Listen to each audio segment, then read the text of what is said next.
নন্দীগ্রামে অবৈধভাবে নিয়োগ ও সদস্য পদ না দেওয়ার অভিযোগে সমবায় সমিতির গেটে তালা লাগালো বিজেপি।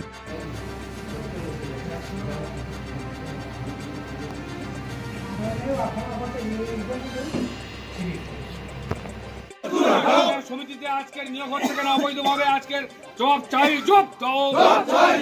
অবৈধভাবে হানুমিয়া সমিতিতে আজকে নিয়োগ করা হচ্ছে কেন? জবাব চাই, জবাব দাও। জাকাত কমিটির জবাব তোমায় দিতেই হবে। জাকাত কমিটি তোমায় আজকে জবাব দিতেই হবে। জাকাত কমিটি তোমায় আজকে জবাব দিতেই হবে। অবৈধভাবে নিয়োগ হচ্ছে কেন? এই কমিটি জবাব চাই, জবাব দাও। সমিতিতে আজকে অবৈধভাবে নিয়োগ হচ্ছে কেন? জবাব চাই, জবাব দাও।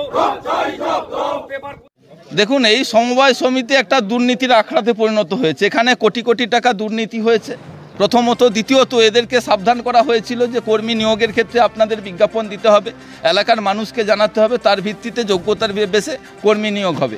এরা সেটাও মান্যতা দেয়নি। ওদেরকে ওয়ার্নিং দেওয়ার পরও সেটাকে অগ্রাহ্য করে গোপনে কর্মী নিয়োগের জন্য টাকা পয়সা ডিল করে নিয়েছে। আজকে তাদের তাকে অ্যাপয়েন্টমেন্ট লেটার দেওয়ার কথা আমরা জানতে পেরে কিন্তু সমিতিতে চাবিতালা লাগিয়েছি।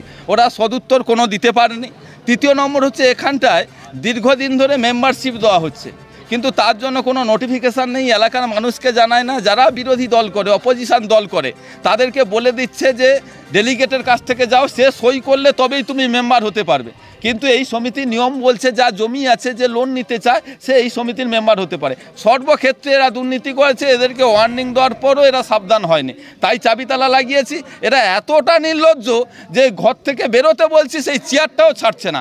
ইভেন প্রশাসনকে খবর দিতে বলছি যে আমরা এসছি, চাবিতালা লাগাবো, তোমরা অবৈধ কাজ করেছো, চাবিতালা লাগাবো, তোমরা প্রশাসনকে খবর দাও। এরা প্রশাসনকেও খবর দিচ্ছে না।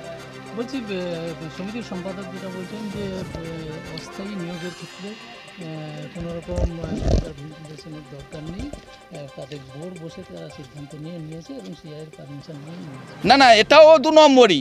এর আগে এই সমিতিতে যতগুলা নিয়োগ হয়েছে সব জায়গায় অস্থায়ী কমিটি বসে রেজুলেশন করেছে, তারপরে তাকে স্থায়ী করে দিয়েছে। মানে লোক দেখানো বলছে যে এটা অস্থায়ী, এর কোনো মায়না নেই, একে কিছু দেওয়া হবে না, 200 করে টাকা দেওয়া হবে।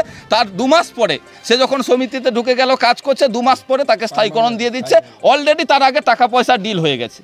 এরা টাকা পয়সা ছাড়া কিচ্ছু বোঝে না। আর মানুষের আমানতকারী জমানো টাকা সব লুটে পুটে খাচ্ছে, আর চেয়ারগুলো ছাড়ছে না, দখল করে বসে আছে। চাবিতালা লাগিয়েছি, তাও ঘর থেকে বেরোচ্ছে না, প্রশাসনকেও বলছে না। আমরা যদি অপরাধ করে থাকি তাহলে প্রশাসনকে খবর দেবে যে আমরা বসে আছি, আমাদের ঘেরাও করেছে বিজেপি, চাবিতালা লাগিয়েছে, আপনারা আসুন, তাও বলছে না। উল্টে আমরা ওদের সমিতির যিনি প্রশাসনের প্রধান আছেন তাকে বলেছি যে চাবিতালা লাগাচ্ছি, আপনি ব্যবস্থা নিন। আমরা থাকবো দেখি এর লাস্ট পরিণতি কতক্ষণ হয়, কি হয়। আমার নাম প্রলয় পাল, আমি তমলুক সাংগঠনিক জেলা সহসভাপতি।